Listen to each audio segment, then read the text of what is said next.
that it just isn't so. So what they want to do then is to change the Anglican or Orthodox churches into their ideal, a fundamentalist Protestant with ritual in it. But Ron, that's it. Yeah.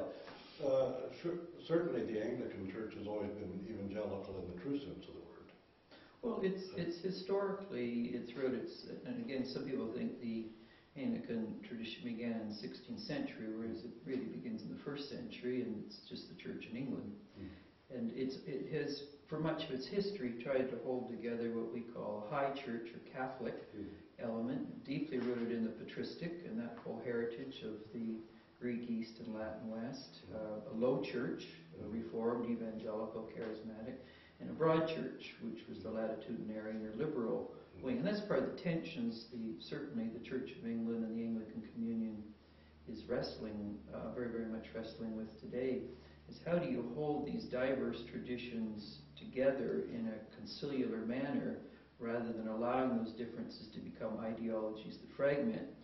So we're living in the tensions of the ideologues which fragment, and the conciliar types that want to say, listen, you all see through a glass darkly, recognize that, and be tolerant and live with one another. So we're in the midst of an immense clash right now between those who want to isolate their interpretation of the tradition or of the Bible and say theirs is the correct one, and what I would consider the more classical Anglican is that we all see through a glass darkly, hence we desperately need the insights and wisdom of tradition and of one another and the communion of the saints to move the ship across the water of time in a more meaningful manner. In my experience with Church of England or the Anglicans, though, they've been as deeply concerned with the gospel and the good news as anyone else, and that is the real meaning of evangelical, is to be genuinely concerned with the gospel. And the Anglican Church has also had a certain degree of social involvement without ever trying to take over a government. And, for example, bringing to an end slavery was something that was very profound within the Church of England. That and a lot of really humanitarian acts have always been there.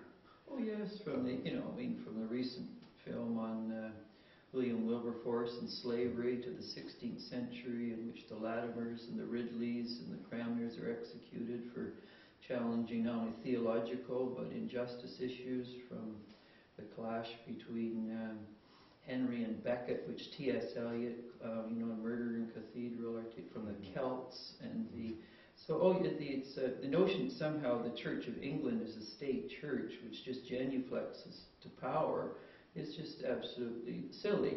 No more than the fathers of the church were just bowed before Constantine with no critical thought. In fact, that's equally ridiculous historically. So yeah, there's this as a part of the magisterial tradition. We see the integration of spirituality, church, and politics.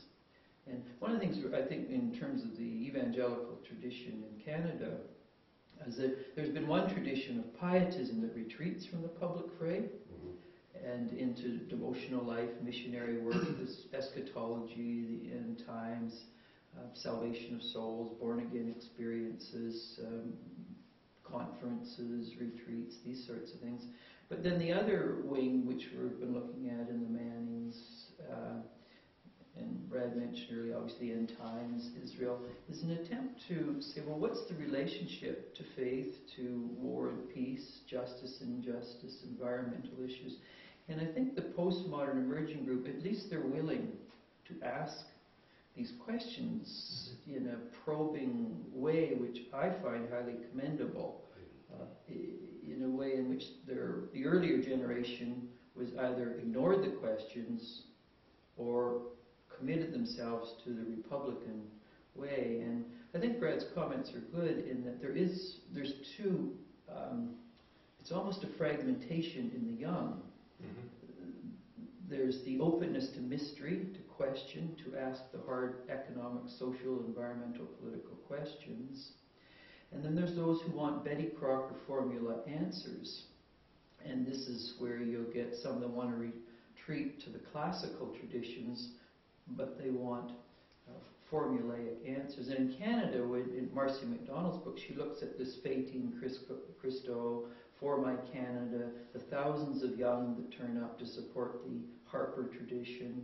And so this is a formulaic approach that it's almost mathematical. We know what reality is for claiming God's dominion. We know how to interpret the Bible theologically, politically for our time, and there's no sense of mystery, no sense of uncertainty. And so you're getting a fragmentation between the young, between those who demand certainty and those who are grappling with how do you live with uncertainty. Yeah, it's rather sad that we want to give people formulas for life, because then we're not prepared to face what is the genuine structure of life is uncertainty. And this is perhaps in pre-revolutionary Russia, St. Anthony Khrapovitsky, the great metropolitan of Kiev, was criticizing the educational system for not teaching critical thinking. And he included in that the seminary system, which he often headed some of the seminaries, to teach critical thinking and to teach people how to ask serious questions. Because if they don't, they'll accept whatever dogmatism comes along. And of course, in Russia that was communism, in Germany that was fascism, and in North America more and more it's moral fascism. The kind of moral fascism that's dangerous and destructive.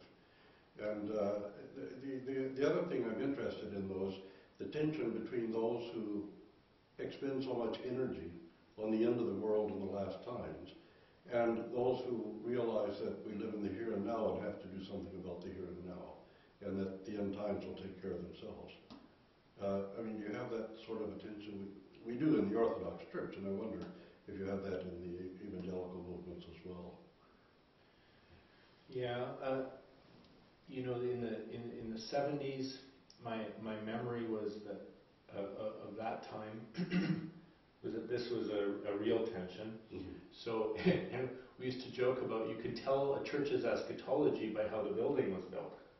And so, you know, if you believed that the Lord was coming in 1 week or 1 month, 1 year, and any day, we would call it any day imminent second coming, why on earth would you build a roof that would last longer than 20 years?